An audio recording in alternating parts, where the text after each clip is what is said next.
Does it seem that your faith is growing but your emotions are falling apart? Okay? Mukha bang ang pananampalataya mo ay lumalago naman, pero yung emotions mo parang, alam mo yun, parang kailangan mong magwalis dahil nagkalat sa lugar yung emosyon natin. At talagang it's falling at mas madalas yung down kaysa sa highs.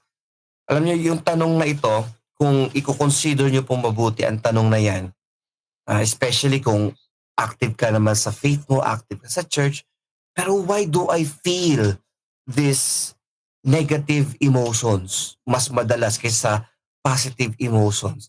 Well, one thing ang malinaw dyan, tao ka na may pakiramdam.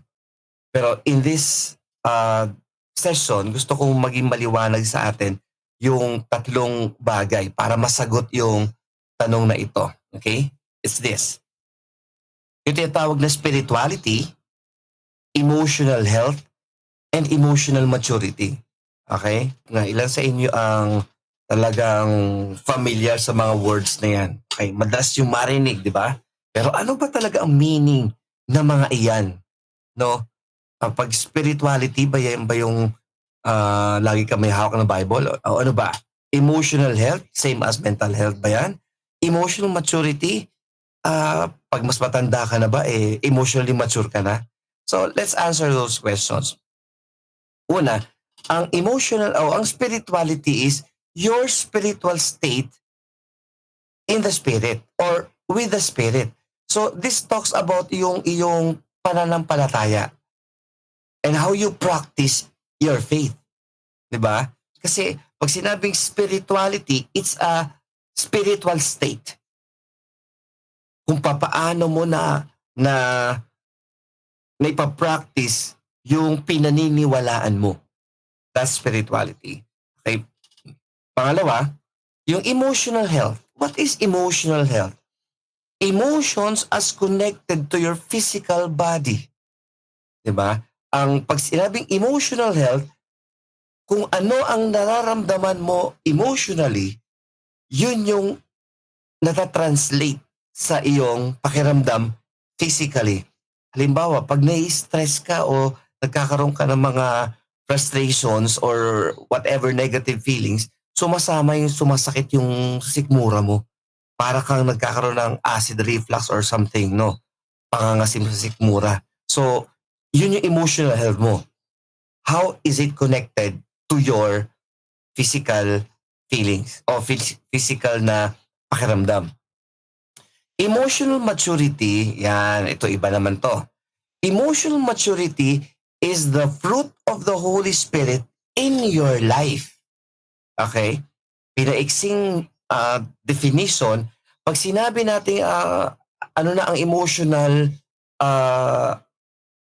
maturity ko, i-check mo lang yan, punta ka sa Galatians 5:22 at i-check mo yung fruit of the Holy Spirit, may nakalistang 9 na attitude doon, at alin ba doon yung napapractice mo at mas marami na ba? Mas madalas na ba? Well, that's the scale ng iyong emotional maturity. Now, pag samasamahin natin yung tatlo na yan, you as a person needs to be in a condition where you can, connect and relate with God and with other people in the right way, okay? In the right way at the right time.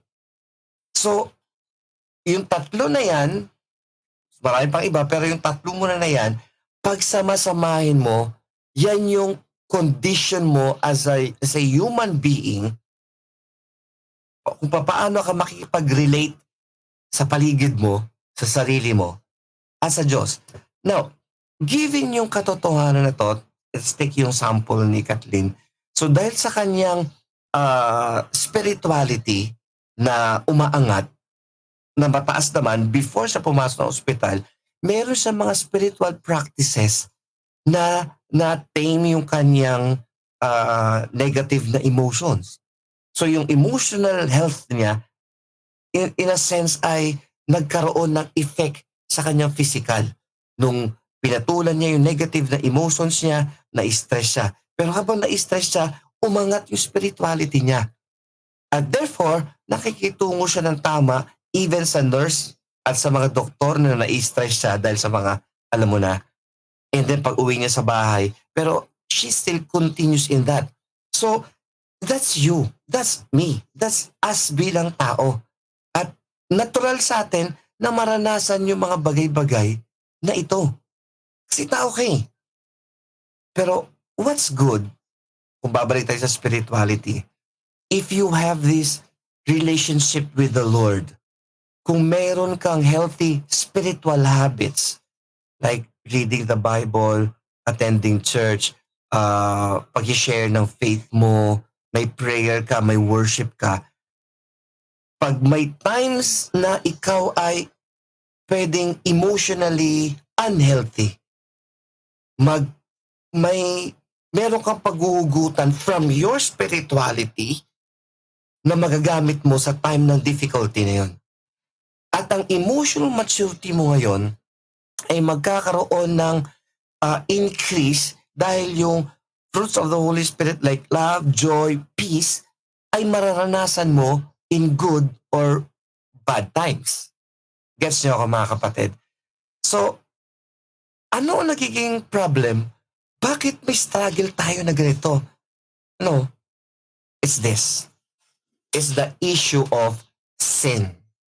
Yung kasalanan is either yung naranasan natin nung bata pa tayo na nakulong tayo doon, yung mga emosyon na naranasan natin lately, okay, o mga negative situations natin sa buhay, all of those things ay makaka-apekto sa iyong emotional health at choice mo na ngayon if you will practice your spirituality at magkakaroon ka ng fruit of the Holy Spirit at hindi maglaglagan yung love, joy, peace, patience, kindness at iba pa at papatulan mo lahat ng tao at lahat ng sitwasyon sa buhay mo. Ang root cause nun is sin. May part ang Diyos, may part ka. Now, let's look at this verse kasi may kinalaman ito sa pinag-uusapan natin. Proverbs 17:22. Sabi po rito, a joyful heart is good medicine. Okay? Kasi sino sa inyo familiar sa verse na to? But a crushed spirit dries up the bones. Yung pinagsasabi ko kanina at marami pang hindi ko nasabi ay binabanggit ng verse na ito. This talks about the condition of a human being in good or bad times. At it talks about the heart. So hindi yan yung, of course, alam natin, yung joyful heart dyan, hindi yung heart na nagpapump sa loob ng dibdib natin. It's the central source of negative or positive na nangyayari sa buhay natin. It's the inner man.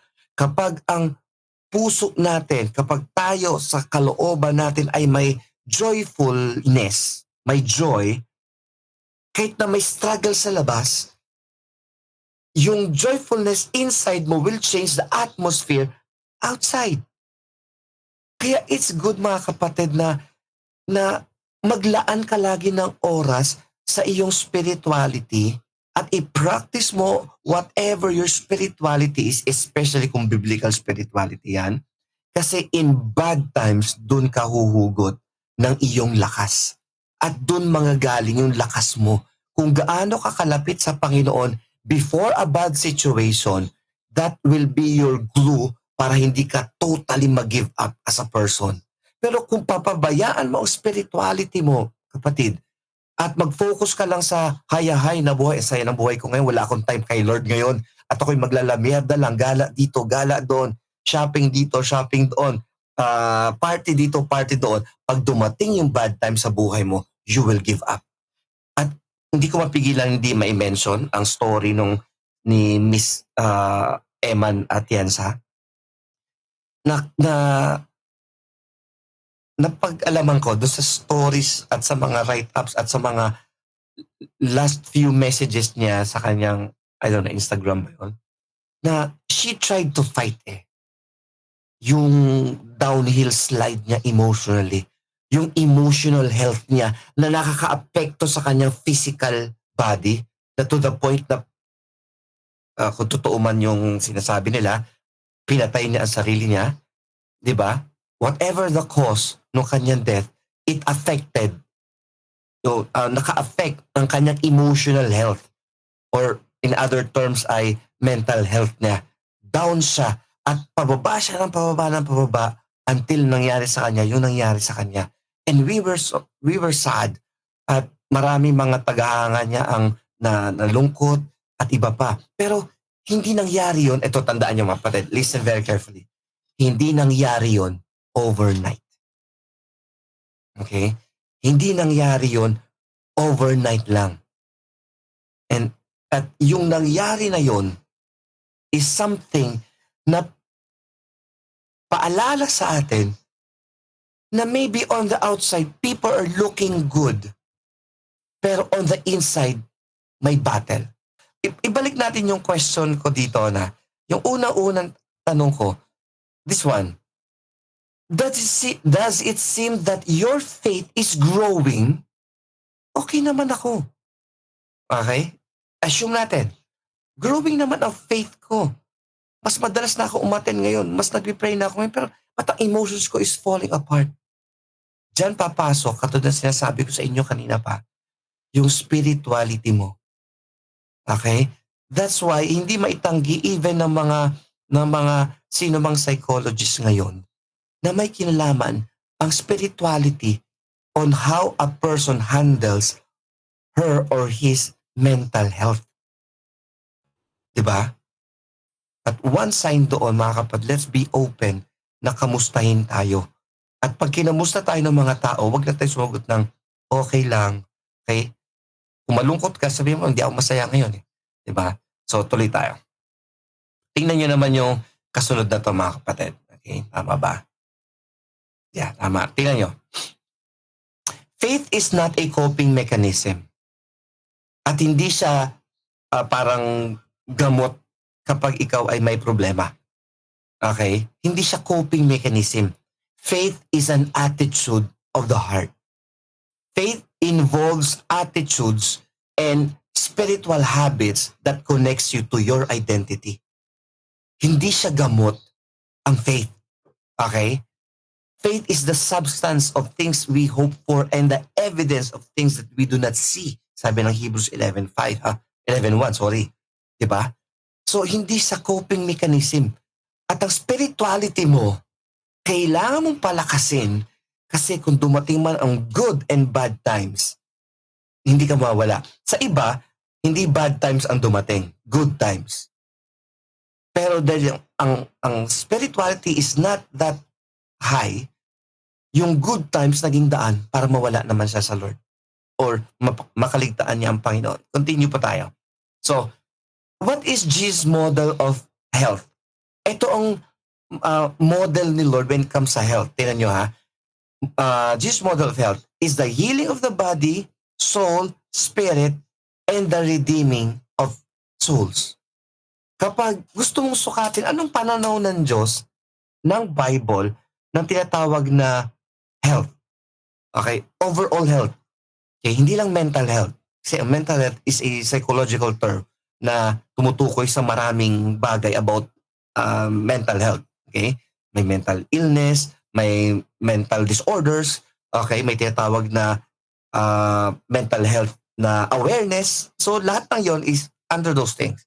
Okay? Pero ang model ni Christ in the Bible, at tinutukoy ko God wants you to be healed, body, soul, and spirit. Okay? Kahit na tumatanda na tayo, we should be healthy. Pero it doesn't end there. Kailangan may redeeming of souls. Kasi minsan, napaghihiwalay ng mga tao, okay? Give me a few more minutes and I will end. Napagkakamala ng mga tao na parang pag okay ako ang feelings ko, okay ang faith ko. Hindi yun. Okay? Kasi kahit na feeling good ka, kung after this life ay hindi ka sigurado kung kasama mo ang Panginoon or kasama ka ni Lord, then your soul is in jeopardy. You have a problem. So you are healthy if your body and soul and spirit And sometimes kapag umidad ka na, yung body is not that healthy anymore. Common yan.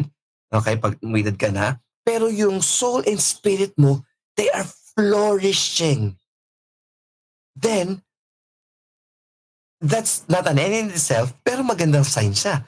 Lalo na, if you say to yourself, if ever man bawian ako ng buhay, I'm sure kasama ako ng Panginoon. Why? Because I believe in Jesus and I obey Him. The result of my faith, yun yung spirituality. The result of my faith in Jesus Christ alone is that I am transformed sa aking attitude. Pero kung naging religious lang ako, at hindi nababago buhay ko, your spirituality ay, it's a no-no. Okay? Tuloy tayo. Ito, hindi ko na siya babasahin.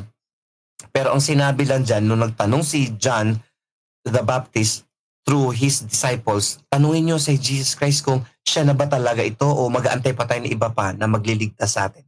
Alam mo, sinabi lang ng Panginoon, yung sinabi ko kanina, yung spirituality, mental, emotional health, and then emotional maturity. Tingnan nyo the blind see, okay? The lame walk, hindi ko pala na highlight yun. The lame walk, the lepers are cleansed, the dead are raised up. Those are physical signs ng health. Pero it doesn't end there. The poor hear the good news. Kung si Luke ang titingnan natin, ang poor sa kanya hindi yung financially or materially poor. The poor there is the poor in spirit. Okay, going back sa chapter 4.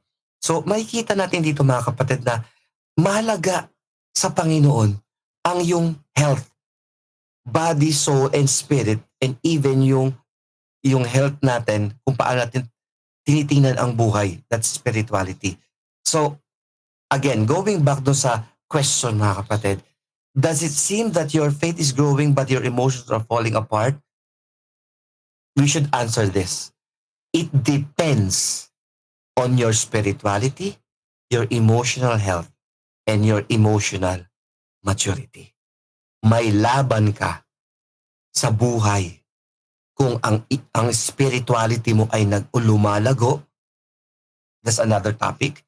Kung ang emotional health mo ay negatively hindi na nakaka-apekto sa iyong physical, at dahil sa spiritual health mo o spirituality mo, you can fight whatever negative sa buhay mo. At dahil dyan, you are dealing with people in the right way. Kahit na may problem ka or kahit na ikaw ay sobrang blessed. Because your attitude towards people and towards God, syempre example, ay nagiging ayos. Ang narinig niyo ay part ng Speak to Inspire PGE podcast at meron tayong audio-only version at may video rin. And why not consider to subscribe and like ang episode na ito and maybe share it to your friends and to your relatives. I'm sure they will appreciate it as we talk about dito sa podcast na ito about mental health awareness and especially inner healing din. So this is Gino Somo III. I'm the senior pastor of UVCC Church. Thank you for being part of this ministry. God bless you more. See you on the next episode.